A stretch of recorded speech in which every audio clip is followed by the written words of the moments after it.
નમસ્કાર, વિશેષ રજૂઆત સાથે હું છું નુપુર. વાત કરીશું ચૂંટણી નજીક આવી રહી છે અને ક્યાંક ને ક્યાંક વહેલી ચૂંટણીના પણ ભણકારા વાગી રહ્યા છે. ત્યારે મુખ્ય બે પક્ષ ગુજરાતના ભાજપ અને કોંગ્રેસ કઈ રણનીતિ સાથે મિશન 2017માં આગળ વધી રહ્યા છે. ત્યારે ભારતીય જનતા પાર્ટી તરફથી આપણી સાથે આ કાર્યક્રમમાં જોડાયા છે ડોક્ટર અનિલ પટેલ, કોંગ્રેસ તરફથી છે વીરજીભાઈ ઠુમર અને રાજકીય વિશ્લેષક છે રાજેન્દ્રભાઈ રાવલ. આપ ત્રણેયનું સ્વાગત છે.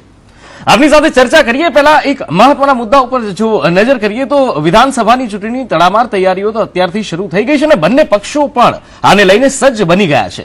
એક તરફ ભાજપ બેઠકોનો દોર યોજી રહી છે અને દિગ્ગજોની ગુજરાત મુલાકાત ગોઠવી રહી છે, તો બીજી તરફ કોંગ્રેસ ઉમેદવારોની પસંદગીમાં જોતરાઈ ગઈ છે.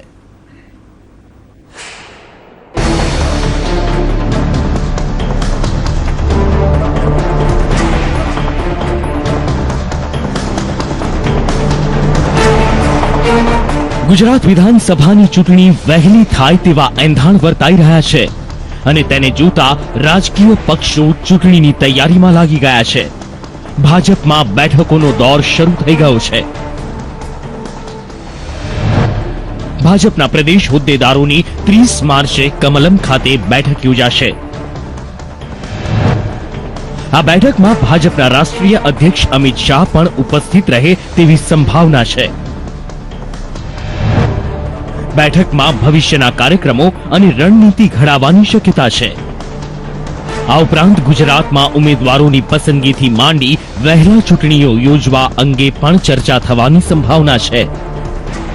ભાજપના રાષ્ટ્રીય અધ્યક્ષ અમિત શાહ 30મીની બેઠકમાં ઉપસ્થિત રહે તે પહેલા તેઓ 29 માર્ચે ગુજરાત આવવાના છે અને તેના માટેની તડામાર તૈયારીઓ ભાજપ દ્વારા શરૂ કરી દેવાઈ છે. અમદાવાદ રિવરફ્રન્ટ ખાતે ભાજપ દ્વારા અમિત શાહના સ્વાગત માટે એક વિજય વિશ્વાસ કાર્યકર્તા સંમેલનનું આયોજન કરવામાં આવ્યું છે. આદરણીય અમિતભાઈ શાહ, રાષ્ટ્રીય અધ્યક્ષ અને સમગ્ર દુનિયાની સૌથી મોટી પાર્ટીના વડા, એ 5 રાજ્યોના ઇલેક્શનમાં ભારતીય જનતા પાર્ટીનો ઝળહળતો જે વિજય થયો છે, આદરણીય નરેન્દ્રભાઈ મોદી પ્રતિ જે વિશ્વાસિતાનું વાતાવરણ સમગ્ર દેશમાં ઊભું થયું છે. સ્વાભાવિક છે કે ગુજરાતની અંદર પણ એક નવી ચેતનાનો સંચાર ઉત્સાહજનક વાતાવરણમાં અમિતભાઈ સૌપ્રથમવાર આવી રહ્યા છે. ત્યારે ભારતીય જનતા પાર્ટી ગુજરાત એકમ દ્વારા કર્ણાવતીમાં રિવરફ્રન્ટ ખાતે બુધવારે 29 તારીખે 3 વાગે એક વિજય વિશ્વાસ કાર્યકર્તા સંમેલનનું રાજ્યભરના ગુજરાતના કાર્યકર્તાઓ અહીંયા આવવાના છે. પણ એક નવા જ વાતાવરણની અંદર ગુજરાતમાં અમિતભાઈ આવે છે ત્યારે જનતામાં પણ ખૂબ ખુશીનો માહોલ છે. ભારતીય જનતા પાર્ટીનો કેસરીઓ લહેરાઈ રહ્યો છે ત્યારે ગુજરાતમાં પણ 2017માં જન સુધી કાર્યકર્તા પહોંચી અને એક વિશ્વાસ અપાવીને પુનઃ સત્તાના સૂત્રો સેવા માટે હાંસલ કરવા માટે કટિબદ્ધ બનશે. ભાજપે ગુજરાતની ચૂંટણી માટે પ્રચારકોના નામ પણ નક્કી કરવાનું શરૂ કર્યું છે. ગુજરાતમાં ચૂંટણી માટે યોગી આદિત્યનાથ ભાજપના સ્ટાર પ્રચારક રહેશે. યોગી આદિત્યનાથ ગુજરાતમાં વિવિધ સ્થળો પર જઈ ભાજપની સફળતાને લોકો સમક્ષ મૂકશે. સ્ટાર પ્રચારકોમાં યોગી આદિત્યનાથનું નામ મોખરે આવે છે.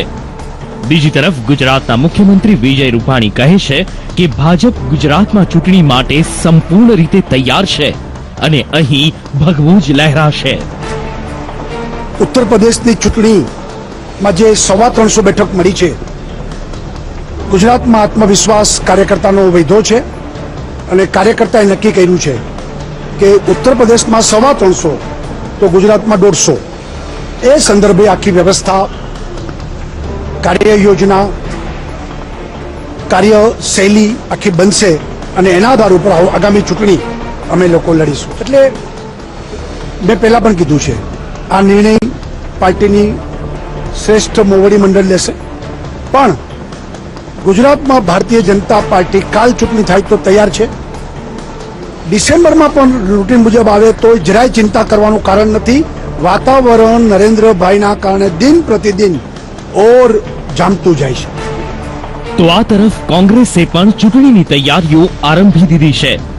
કોંગ્રેસે વહેલી ચૂંટણીના એંધાણ વચ્ચે અત્યારથી જ ઉમેદવારોની પસંદગી પ્રક્રિયા શરૂ કરી દીધી છે.